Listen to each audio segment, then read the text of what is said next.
warahmatullahi wabarakatuh. Waalaikumsalam warahmatullahi wabarakatuh. Selamat berjumpa kembali lagi anak-anak.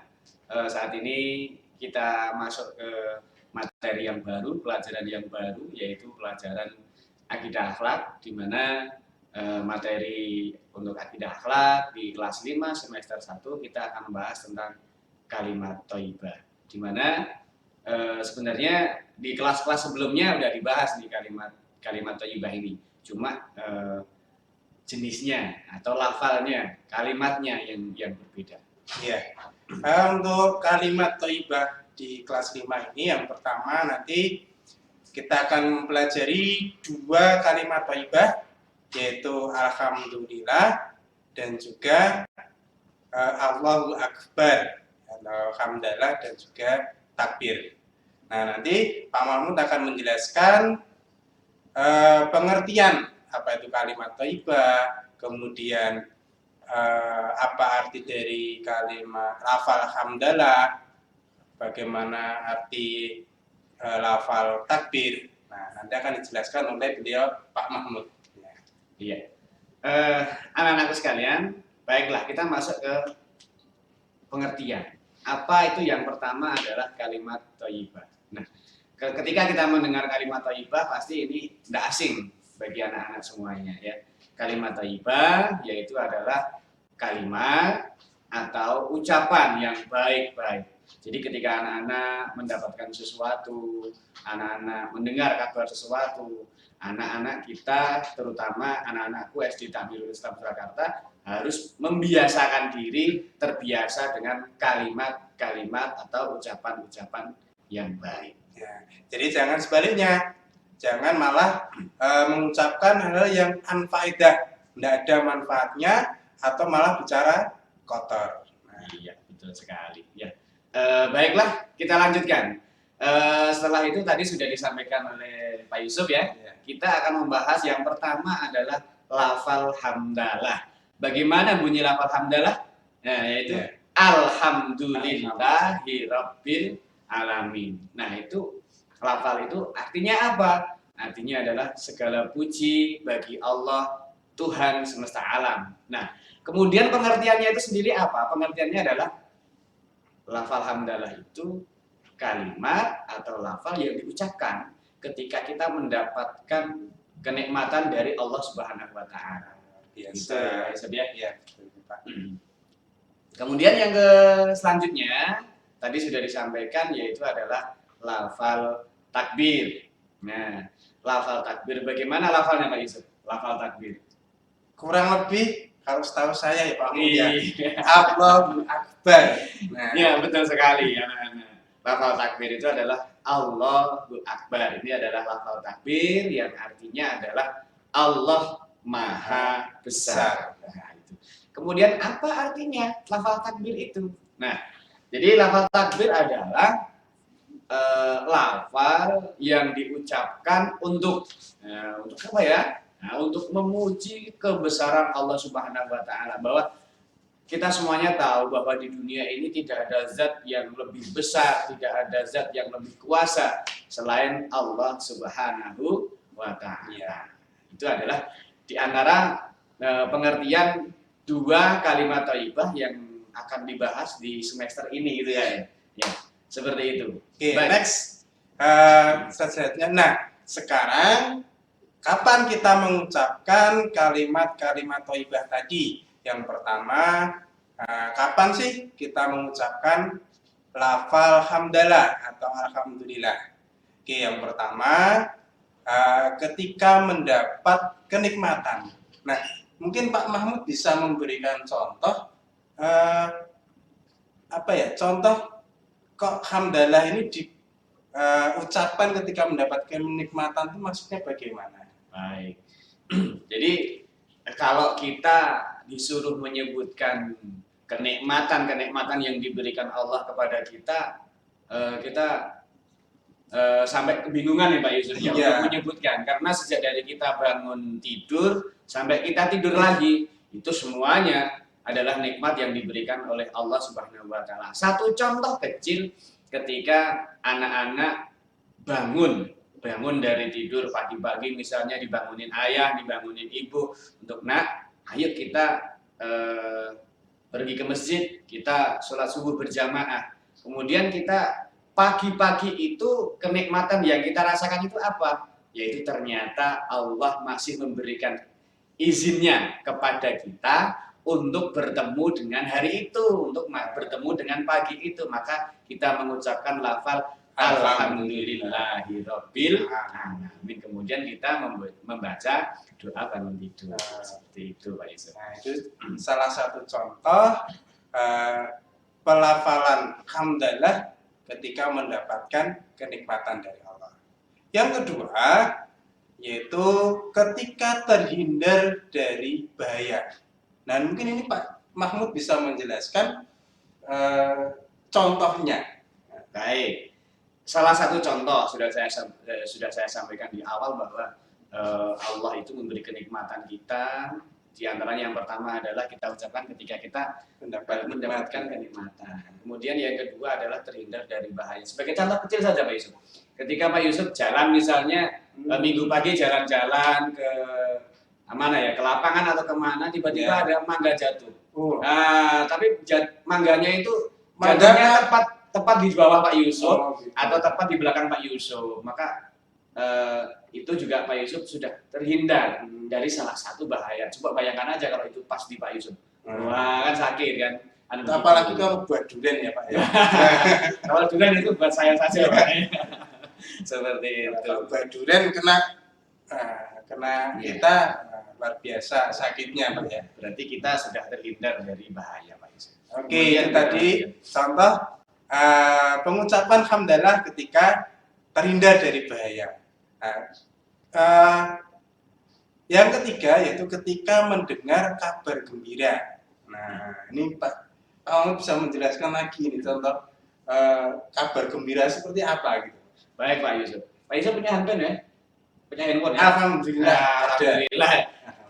Pagi-pagi sebelum berangkat ke sekolah misalnya HP-nya Pak Yusuf berbunyi ini. Halo, benar ini dengan Pak Yusuf? Iya. Oh, selamat Bapak, Anda mendapatkan hadiah 1 unit mobil misalnya seperti itu. Gimana ini Pak Yusuf? Luar biasa, tapi kadang itu ada embel-embel di akhirnya, tapi bohong gitu loh Pak. Seperti itu apa yang dikatakan Pak Yusuf? Ya, alhamdulillah otomatis gitu ya. Alhamdulillah. Jadi ketika kita mendengar kabar gembira, salah satu contohnya itu. Kemudian yang contoh yang lain misalnya dapat kabar gembira dari saudara, dari sahabat, dari siapapun, mungkin orang tua kita yang jauh berada di sana, kemudian mendapat kabar, gimana kabarnya? Sehat, alhamdulillah. Itu adalah salah satu kabar gembira, makanya kita mengucapkan hamdalah seperti itu. Nah, itu tadi contoh ketika mendengar kabar gembira, kita diwajibkan apa sunnah nih ya? Melafalkan lafal hamdalah. Dianjurkan. Umat Islam dianjurkan. Terus ketika akan berdoa, nah juga dianjurkan melafalkan hamdalah. Ini maksudnya bagaimana Pak?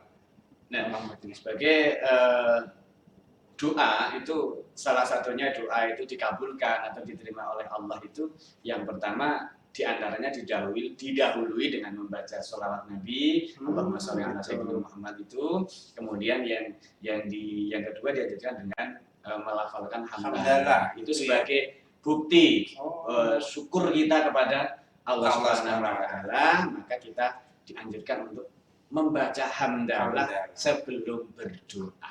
Jadi sebelum meminta kita harus bersyukur dulu gitu ya Pak Ahmad. Iya. Oh gitu. Betul sekali Pak Yusuf. Dan yang terakhir, kapan kita mengucapkan hamdalah, yaitu ketika selesai sholat fardu. Nah ini contohnya dzikir itu ya Pak ya? Ya, di antaranya. Nah itu next.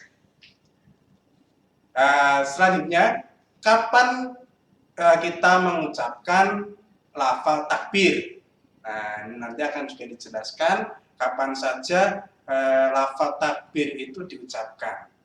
Oke, yang pertama yaitu ketika melihat atau mendengar bahkan merasakan kemahakuasaannya Allah Subhanahu wa taala. Nah, ini mungkin bisa sedikit dijelaskan Pak Mahmud ini maksudnya bagaimana? Baik. Eh, yang kita masuk ke materi yang kedua Pak Yusuf ya.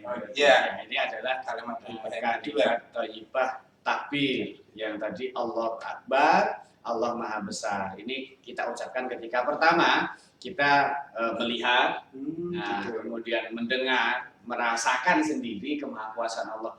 Jadi sifat-sifat kemahakuasaan Allah itu kan dapat kita lihat, misalnya ketika tadi ya Pak Yusuf berjalan-jalan atau melihat di media ada bencana alam, kemudian ada sesuatu yang tidak masuk di logika kita lah, tidak masuk di nalar kita lah. Itu sebaiknya kita mengucapkan Allahu Akbar. Betapa maha besarnya Allah, betapa maha kuasanya Allah Subhanahu wa taala. Misalnya kalau melihat pemandangan indah itu apa juga termasuk itu juga? Salah satunya itu. Karena apa? Pemandangan yang luar biasa itu kan siapa yang menciptakan? Siapa yang membuat? Allah Subhanahu wa taala. Luar biasa. Oke. Selanjutnya kapan kita melafalkan kalimat takbir, yaitu ketika menghadapi bahaya. Nah, ini tolong dijelaskan Pak Mahmud. Baik. Dalam peristiwa perang Badar. Ya, dalam peristiwa perang Badar yang dipimpin oleh Rasulullah sendiri ya. Iya. Nah, itu melihat jumlah pasukan yang sangat jauh berbeda. Iya, perbandingannya luar biasa antara kaum kafir Quraisy dengan kaum muslimin, itu perbandingannya luar biasa, bahkan hanya ratusan ya. Iya. Kaum muslim hanya ratusan, kemudian hanya kaum kafir ribuan. Iya, itu sampai ribuan. Maka ketika itu kan umat Islam merasa dalam posisi berbahaya. Nah, kemudian Rasulullah menyemangati mereka dengan takbir Allahu Akbar, Allahu Akbar dan sebagainya. Akhirnya dengan izin Allah semuanya dimenangkan oleh umat Islam. Nah, kemudian juga di Indonesia juga ada ya. Di Indonesia waktu pertempuran di Surabaya itu, Bung Tomo dengan semangatnya lewat media-media radio itu sambil menggelurakan semangat para pejuang Indonesia waktu itu untuk memerdekakan Indonesia dengan lafal-lafal takbir. Nah, itu kan karena semuanya ya kita berada di situasi yang berbahaya seperti itu. Nah, tadi penjelasan sedikit tentang pengucapan kalimat takbir. Yang berikutnya yaitu ketika menyambut datangnya 2 hari raya dan juga ketika melaksanakan sholat fardu. Nah, ini bisa dijelaskan lagi Pak Mahmud. Ya. Jadi kalimat takbir itu kan kapan kalimat takbir itu diucapkan? Nah, di antaranya di lafal takbir. Takbiran di malam takbiran semalam suntuk ya, sampai pagi itu. Di antaranya kita adalah mengucapkan lafal takbir juga ya. Kemudian yang terakhir adalah ketika mengumandangkan azan. Iya, melaksanakan sholat fardu. Oh iya. Jadi melaksanakan sholat fardu ini sebagai gerakan satu dengan gerakan yang lain itu kan di sini. Contoh takbiratul ihram Allahu Akbar. Nah, kemudian ada mau rukuk Allahu Akbar. Nah, itu diantaranya adalah disitulah saat takbir, kalimat takbir, lafal takbir itu diucapkan. Kemudian yang terakhir adalah saat memandangkan azan. Sudah tidak asing lagi ya telinga kita ya untuk suara azan sekali. Tidak perlu saya jelaskan ya. Seperti itu Pak Yusuf. Iya. Nah, itu tadi penjelasan tentang kalimat thayyibah yang pertama, yaitu meliputi tadi ada hamdalah dan juga takbir. Nah, mungkin itu dulu materi pelajaran pada kali ini, kesempatan ini dari kami berdua, dari saya Pak Yusuf dan juga saya sendiri Pak Mahmud. Nah, itu dulu dari kami. Ada kurangnya kami mohon maaf yang sebesar-besarnya. Al-haqqu min rabbikum. Wassalamualaikum warahmatullahi wabarakatuh.